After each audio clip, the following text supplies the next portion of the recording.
दिपेन्द्र सिंह ऐरीको 23 बलमा 50 रनको मद्दतले आज नेपालले स्कटल्यान्डलाई 7 विकेटले पराजित गरेको छ।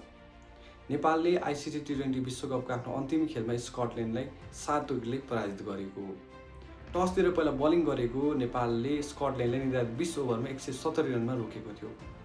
जवाफी लक्ष्य पछ्याएको नेपालले ओपनिङ ब्याट्सम्यान कुशल भुटेल र आसिफ शेखको उत्कृष्ट सुरुवातको बावजुद नेपाली क्रिकेट टिमले आजको खेल जित्न सहज भएको थियो। ओपनिङ ब्याट्सम्यान कुशल भुटेल 43 रनमा पेभिलियन फर्के भने आसिफ शेख 33 रन बनाएर पेभिलियन फर्केका थिए। क्याप्टेन रोहित कुमार पौडेल 16 रनमा आउट भयो भने त्यसपछि आएका दिपेन्द्र सिंह ऐरीले डिस्ट्रक्टिभ ब्याटिङ गर्दै 23 बलमा 50 रन बनाएर आजको खेल नेपालको तर्फमा पुर्यायो, जसमा उनको 4 चौका र 3 छक्का सामेल थियो। उनले 217 को स्ट्राइक रेटमा ब्याटिङ गर्दै आजको खेल नेपालले जिताउन महत्त्वपूर्ण योगदान